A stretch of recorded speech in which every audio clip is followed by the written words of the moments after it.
Use the dash cam, bro. It's way better. You now rocking with the best.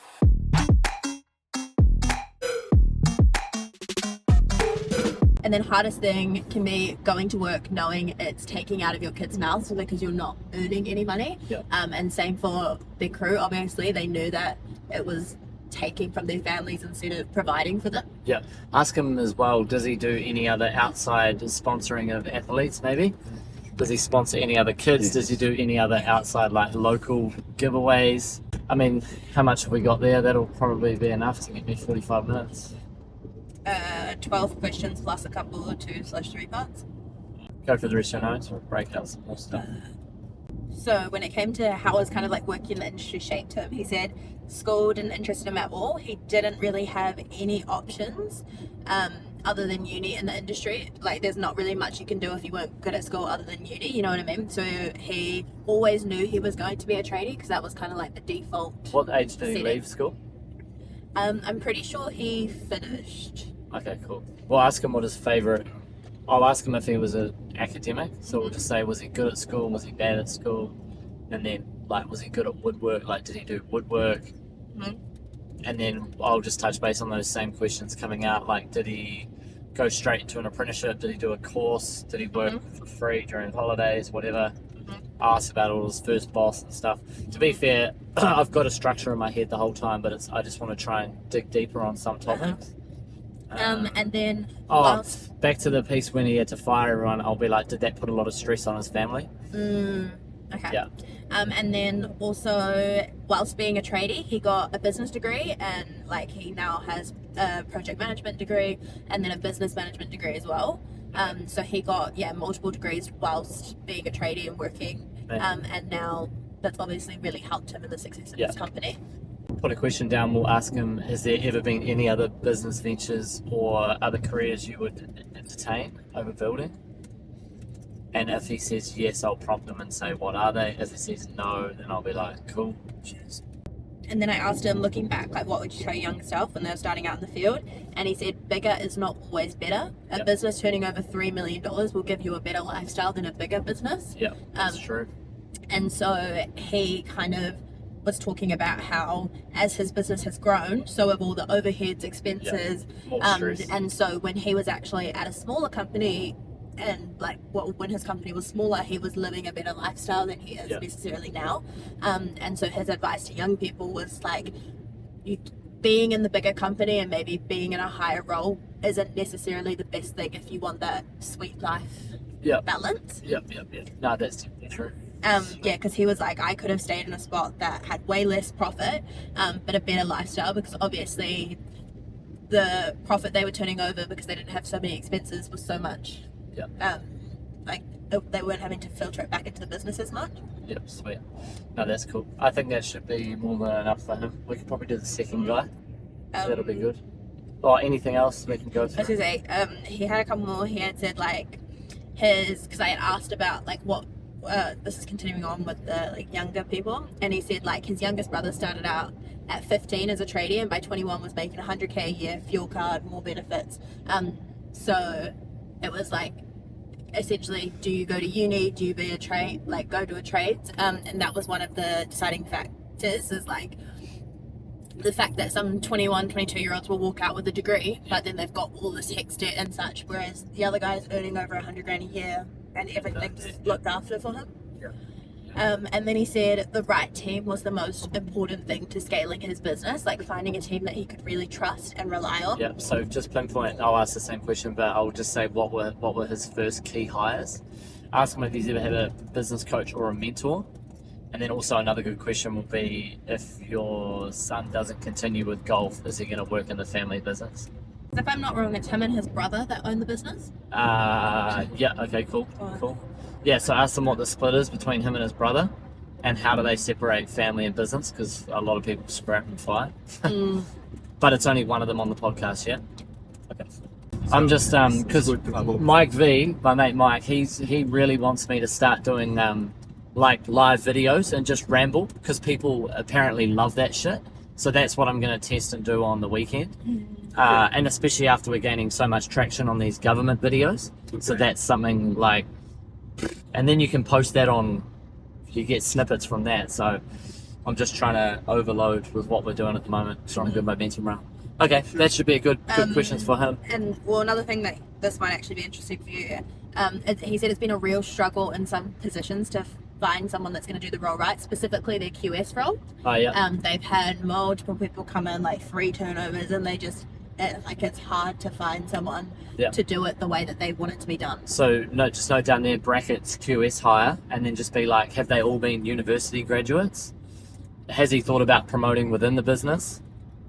Have they gone through a recruitment agent? Do they offer any training for QSs? Because finding good QSs is so hard. Finding good anyone is hard. Yeah, that's the thing that everyone on the Pre podcast is like, the staff. Trying to find good staff has been the hardest thing. Yeah. Well, like what that guy said yesterday, if they're good at something, they're either already working for a company or they're doing their own thing. Yeah. And if you're not doing either of those, there's a reason why. Yeah. And then last thing was he has an incredible construction manager that is absolutely essential to his deliverables, and essentially looks after that part of the business. And ask him how he found his construction manager. Is he incentivized at all, and how long he's been with him? That'd be good. What's his name? Chris. Cool. And the next guy is a home builder as well? Yeah. Sweet. Let's do a little share that sheet with me, and then we'll do the next one. Mateo gets some cool passing cars, outside stuff as well. It's always good to throw in. Yeah. That'll be sick, man. Okay, next up we have Mitch. Thank you, bro. From Top Build. Yeah. And was he one of the ones that I reached out to? Yeah. Oh, sweet. Yeah, good that he came in. So I was like, how do you balance the physical demands of your job with your personal life? He says wife does all the admin for the company. Ask how long has his wife been involved in the business? Yep. 2 kids at home, so always busy, and then his kind of release is going to the gym. Okay, cool. We'll just push on how old his kids are, what are their interests, what are they into, does he want them to get into building? Mm-hmm. Well, I want to know, man, are they into Lego, are they into, who's their favourite superhero? I was like, how do you keep your skills sharp and stay updated with industry trends? And he's like, just being on site every day and then working for builders who working up to date with all the latest trends, and kind of just like they've put all the energy into it, so he's kind of just learning from them. Okay, cool. And yeah, we'll ask how big's his crew size. Anything, because what I can do is like the structure of questions I'm all good with. I just want to try and pick through some deeper stuff. And then I said, what inspired you to get into the trades? And he said, I think I was always just destined to build stuff. I always kind of knew that I was going to be a tradie, and I left school at the end of year 11 and then got straight into the industry. So year 11. So that's their year 12. Okay. So they didn't do year 13. Yeah, sweet. I'll ask something funny and be like, did you ever build like a sandpit at home, or a tree house, or Lego castles? And then I'll ask him while he was doing his apprenticeship, was he doing cashies on the weekend? How old is this guy? Do we know? I think he's only in his 30s. Yeah, cool. Like kind of similar to your age. And he's always lived on the GC? Yeah, born and raised Brizzy, if I'm not wrong. Cool. That's actually, yes, because in the pre-podcast I accidentally said Sydney, and he's like, well, I'm actually from Brisbane, born and raised. And so I was like, oh shit. Yeah, I've done that, man. There's one guy, the decking chippy, I always think he's from Melbourne, and every time I hit him up, I'm like, yeah, we're in Melbourne too, and he's like, bro, I'm from Sydney, G. Ah, shit. It's like, it's okay, man, we're flying out to sea now. Yeah. And then I asked him, how do you foster good relationships with people on the job? And he said it all comes down to your attitude. End of the day, you only get out what you put in. Yeah. Treating people kindly will always get you way further, because his kind of thing was he never wanted to be the boss who was a dick or treated people wrong. We'll push on that and go, how does he maintain like a good company culture? And then what does he do to look after his subbies? Because finding new subbies is very risky. Sweet. And then we'll say, what does he do for his Christmas parties, and does he do any other events during the year for the company? That might be a good one to ask Chris from SimCorp as well. Put that on the... doing it for years. Yeah. Put that on the question list. That'd be good. I said, in your opinion, what qualifies someone to be successful in this field? And then he said, money doesn't equal success. I would say running your own company would make you successful in my eyes, but also just being a hard worker, because success is measured in different, like it depends who's measuring. Ask him, does he see a good crossover between being consistent in the gym and consistency at work as well? And I'll touch on how long he's been going to the gym for. Has he ever done like competitions, and how does he feel if he skips the gym? Like if he doesn't go to the gym for a week, does it affect like his mental health? I'll also just pick in there, if he's a bit younger, I'll say, how strict are you on your nutrition? Is he strict on his food? And we'll ask both guys, do they drink alcohol? Breaking from the Toyota Camry, baby. Yeah, and then next up I said... Hold up. We're actually looking for a sponsor. Mount Franklin Sparkling Lime Water, baby. Yep. Sorry. Just doing my plug, man. That's 5 G's in the bank. Okay, carry on. That was very, very graceful. Yeah, very authentic. Next up, I had Howard's working in the industry shaped who you are, and he said, being a tradie is my whole life. Yep. Wife's whole life is in the business. We've got a 5-month baby at home. Everything we do is based around trades and around the business. And then next up we had, how do you stay motivated when work gets tough? And he said, me and my wife have very high standards for life. We want nice things. We want our kids to have nice things. Ask him what car he drives. And if they own any designer handbags or clothing. Yeah, and I'll ask him if he has, what's his most expensive accessory he owns? E.g. watch, hat, bracelet. Oh, another good question. What's something that no matter what the cost, it's a non-negotiable for them? For me, I'd pay $200 for a tennis lesson, even though they're $100. So I'll ask him, what's a non-negotiable, like, expense that you guys never skimp on? Theirs might be food, or whenever they go on holiday, it might be a 5-star hotel. Won't catch me in a $14 backpackers in Thailand anymore, mate. It's not happening. You will catch me there. That's in my pay grade. Don't do it, man. It's not worth it. Nah, it's actually character building. That's good for you. Yeah, after backpacking Europe solo for a month and a half last year, it was... Go stay in a tent or a temple or something. Pretty much did. Next up, I had, what's the best piece of advice you'd received about working the trade? And he just said, he didn't really give us a specific answer, but he said heaps of advice from his old employer. Like, his old employer was a really big mentorship. Cool. Ask if he still keeps in contact with him now. And then I'll touch on if he's still in business, and I'll ask if he's ever rung him up and asked for a job. Fuck, this water's actually good, man. Not gonna joke. No lie. It's like, it's not just for the money, guys. Yeah, I'm not just doing it for a clout shout out. With that, he said most of the advice he learned as well was a lot about like the admin side and like the behind the scenes thing. Cool. And then I said, ask him. We'll touch base on did he have any like kind of business skills before he went into business, or did he just kind of pick it up as he goes? Did his wife always do it from the get-go? Bro, what the fuck is with all this stop-starty traffic today? Are you a road rager? Nah, I just reckon there's a kangaroo or something on the road. Nah, I just don't like stop-start. Like, I know it's traffic, but why are we going from 110 to zero? To zero, like all of a sudden. Come on. And then he said, look about what you tell your younger self starting in the field, and he said, work your ass off. The more you put into it, the more you get out. Ask him how many hours he worked in his first 2 years a week. What was his average weekly working hours? And then I'll say versus how many hours a week are you doing now? Because that's actually a real good show if he's building a business and he's getting people to do more stuff, or if he's like, because your hours should be decreasing as you spend more time in business. Otherwise, you're not doing it right. Well, sorry, that's not correct, but he should always be looking at hiring and replacing himself, but unless he's just doing more and more and more and more. If I'm not wrong, what it was he was working full-time for his old employer, and then he got like one contract on the side and was just knocking it out after work and in the weekends on his own time. And then it got to the point where he couldn't keep up with doing his full-time job and taking on contracts, so then he hired another guy to be essentially like a 3-day-a-week kind of guy when he was at work. So he was playing moved out.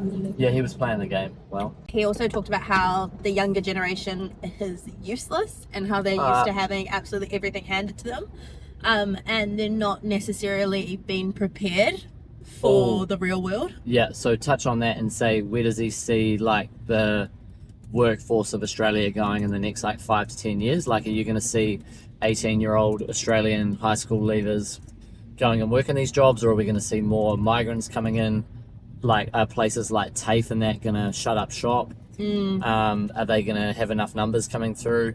And then we could touch on, like, do they need to do more promotion, like around kids getting into school? And then also ask them, or just raise a point, David, to say, because I think tradies rates are going to 5x in the next 5 to 10 years. So if high schools could start telling people, hey, you should definitely consider the trades, they want everyone to be a freaking robot. But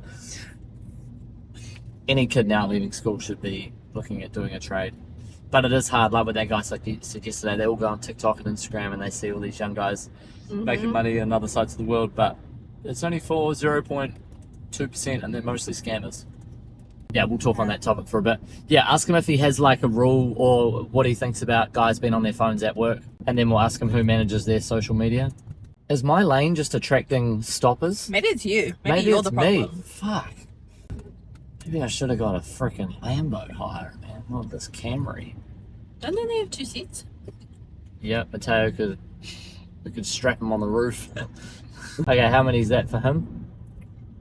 Like 19. Yeah. Any other key points in that question, in the questionnaire? Yeah, so I said for him, how's the industry been for you guys since COVID? And he said, because they started up shop, if I'm not wrong, like 2020, 2021-ish. Oh shit, so he hasn't been in business long. And since COVID, our company has boomed. Like, we can't keep up. Like, yeah, that's the same with everyone. Crazy. The thing is, he's kind of walked into a gold rush time, so it's the other guy's going to be way more exciting because he's been through. Anyone that's been through firing a whole company and rehiring is good. Like, people need the insights, adversity. Yeah. Anyway. because he said that they were slower, like struggling a little bit before COVID, and then afterwards, boom. Yeah. And then they said the biggest struggle in the industry at the moment is finding workers, and the fact that the good workers are really hard to find. And he said it's been really hard having to plan 3 to 4 years ahead to get workers in, to get the good guys when they're coming in as apprentices. Yep.